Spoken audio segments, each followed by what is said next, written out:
The first time I ever played a love scene, true to all movie tradition, was also the first time I'd met the leading lady. She was pretty and witty and a star. I was nobody, but when the script told me to kiss her I did. Very gladly and quite good, I thought.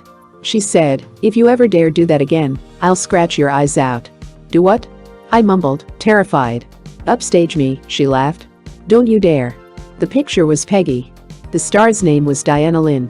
Somebody quickly explained to Diana that I honestly didn't know what the word upstage meant. And that was the beginning of a beautiful friendship.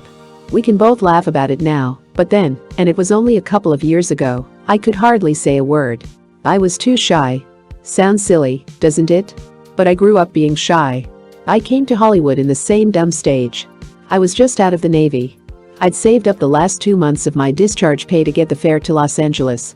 All I wanted to do was to get into the movies, but I was afraid to admit it. I got a job in downtown Los Angeles, and I was sure everybody would laugh if I asked how you got to the part of town that is Hollywood. So help me, it took me 6 weeks to find that out. Then when I finally did get discovered, I kept on being so timid, both socially and before the camera, I nearly lost out. If a pal on the Universal International lot hadn't tipped me off that either I landed a big part in the Iron Man, or I was through, I wouldn't be telling this yarn. But I'm telling it because I know there are a lot of other guys and girls who handicap themselves with the same shyness. So let me give you this fast commercial. If I could get over being shy, anybody can. There's another step involved too, but let's take the first one first. In case somebody is snorting, how can a big ox like Rock Hudson be shy? Let me answer that it comes easy, very easy to anybody oversized. Particularly when you're growing up. That's because you grow up and up and up. From the time you're 7, you're the biggest thing in your class, and they expect your brains to match. If you're like me, they don't. When I was 12, and in the 7th grade, I was nearly 6 feet tall. I look like a match walking. I weighed 130. Now, at 6'4", I weigh 200. But then I could barely carry my hands and feet. They were so huge they spread all over everything. Then I had another handicap that kept me from being a member of the lodge. As high as my head was, my voice was higher. Being the boy soprano in the church choir when I was 8 had been keen. But being the boy soprano when I was 13, chums, that was murder. Socially, I was sparkling as lead too. That word social meant something in my hometown, Winnetka, Illinois. I love that town, always did, always will.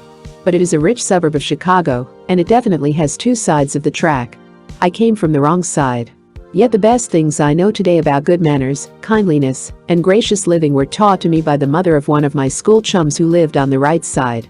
The big thing about being shy is that it not only spoils your own enjoyment, but the enjoyment of everybody around you. I know now that everyone is generous. We all want to give. But the give works both ways. If someone has been kind to you, you should reward them with your appreciation warmly spoken.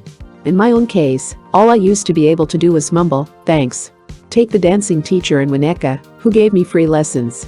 She was a wonderful teacher, and instead of its being the rich kid's duty to go to her weekly classes, they looked forward to it eagerly. I never could have afforded the lessons, but she spotted me hanging around one day, invited me to dance with her, and then volunteered the other lessons. I was nearly overcome, and to keep it from being too much a thing in my mind, I told myself she liked dancing with me just because she was tall, and the average kid in the class only came to her shoulders. I'm even more grateful to her today than I was then, because now I know that hers was real generosity. But when I was 10, I couldn't possibly have told her what those lessons meant to me. Actually, I think it was because I was so shy that I fell so violently in love the first time. I know all the clowning that goes on about so-called puppy love. It wasn't fun with me. It was deeply serious. For all the girls growing up who feel shy because they are not beautiful, let me say right here that I don't believe I would have fallen in love with this first love of mine if she had been beautiful. My girl was much too plump. She didn't know how to dress. Her skin wasn't perfect. But, and this was the big thing to me at that time, she was fun. She wasn't scared. She knew how to have fun. When it wasn't right there in front of her, something like a party date, let's say, she went out and made fun for herself and everybody concerned. There I was, twice her size, exactly her age, but it was she, not I, who discovered the break in the hedge of one of Winnetka's big estates. She was the one who found out we could slip through the hedge and go swimming in the estate pool. Boy, how beautiful that pool seemed to me then. I thought it was the most beautiful swimming pool there could possibly be, and do you want to know something? Now that I've seen hundreds of pools in Hollywood, I'm sure that it was. It started like a brook, rambling along the back of a hill. Its diving board came out between the branches of a tree. Then the stream widened, spreading out into a wide, round, very deep pool. Let me tell you that, when I finally do marry and have children, lots of children, I hope, the very first thing I shall teach them is sports, all the sports. I think this is especially fine for girls. I don't know any fellow who wants his girl to be the demon athlete, but when a girl does swim at least reasonably well, when she can take a swing at a golf or a tennis ball, she can meet a guy on a wonderful level of companionship. I shall teach both my sons and my daughters all the games. And while I'm teaching them games, I'll also try to teach them how to talk, and talk well. My girl could talk well. And all I could do was lie there by the pool, watch her, and listen.